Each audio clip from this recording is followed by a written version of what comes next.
ഭരണം കയ്യിൽ നിന്ന് പോകാം.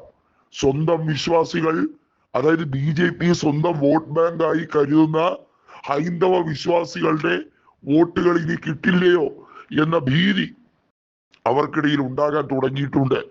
അതിന്റെ കൃത്യമായ ഫലവും ഉണ്ടായിട്ടുണ്ട്. VHPയും BJP നേതാക്കളുമായി വലിയ തോതിലുള്ള അഭിപ്രായ വ്യത്യാസത്തിലേക്ക് കാര്യങ്ങൾ എത്തിയിരിക്കുകയാണ്. നമുക്കറിയാം, പണ്ട് പ്രവീൺ തൊഗാഡിയ വിശ്വ ഹിന്ദു പരിഷത്തിന്റെ അധ്യക്ഷനായിരുന്നപ്പോൾ BJP നേതൃത്വവുമായി ഇടഞ്ഞ ഒരു കാലഘട്ടം ഉണ്ടായിരുന്നു. അന്ന് അദ്ദേഹം പറഞ്ഞത് തന്റെ ജീവന് തന്നെ ആപത്താകുന്ന രീതിയിൽ ചില നേതാക്കൾ തന്നെ ഭീഷണിപ്പെടുത്താൻ ശ്രമിക്കുന്നു എന്ന തരത്തിലൊക്കെയാണ്.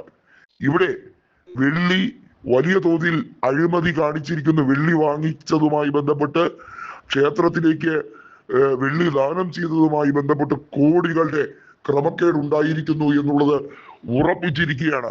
അയോധ്യ ക്ഷേത്ര നിർമ്മാണവുമായി ബന്ധപ്പെട്ട കാര്യത്തിൽ വലിയ തട്ടിപ്പ് നടന്നു എന്നുള്ളത് ഇതിനോടകം തന്നെ ക്ഷേത്രത്തിലെ പ്രധാനികളായിട്ടുള്ള ഉദ്യോഗസ്ഥർ, ഇതുമായി ബന്ധപ്പെട്ട ക്ഷേത്ര ട്രസ്റ്റി അംഗങ്ങൾ അവർ സമ്മതിക്കുന്ന സാഹചര്യത്തിലാണ് BJP നേതൃത്വത്തിന് അടപടലം തേഞ്ഞൊട്ടിയിരിക്കുന്നത്.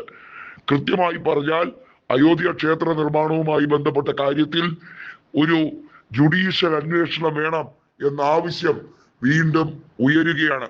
അഖിലേഷ് യാദവ് ഈ കാര്യത്തെ വിടാൻ താല്പര്യമില്ല എന്നുള്ളത് ഉറപ്പിച്ചിരിക്കുകയാണ്. നമുക്കറിയാം, അയോധ്യ ഉൾപ്പെടെ നിൽക്കുന്ന സ്ഥലത്തിന്റെ MP സമാജ്വാദി പാർട്ടിയുടെ നേതാവാണ്. ഇത് BJPക്ക് ഏറ്റ ഏറ്റവും വലിയ തിരിച്ചടിയായിരുന്നു കഴിഞ്ഞ ലോക്സഭാ തെരഞ്ഞെടുപ്പിൽ. അത് രാഹുൽ ഗാന്ധി വീണ്ടും വീണ്ടും ഉയർത്തി പറയുകയും ചെയ്തു.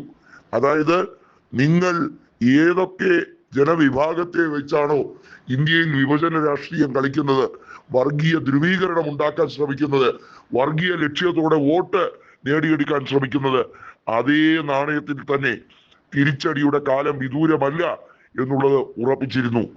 അതായത്, നമുക്കറിയാം, മുൻപ് ഉത്തർപ്രദേശിൽ BJP അധികാരം ലഭിച്ചിരുന്ന കാലമുണ്ടായിരുന്നു.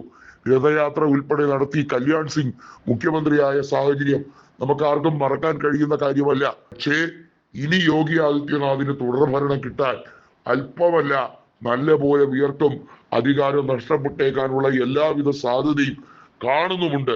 അഖിലേഷ് യാദവ് പടപ്പുറപ്പാട് തുടങ്ങിയിരിക്കുകയാണ്. വീണ്ടും സൈക്കിൾ യാത്ര ജനഹൃദയങ്ങളിലേക്ക് എത്താനുള്ള എല്ലാ സാധ്യതയുമുണ്ട്.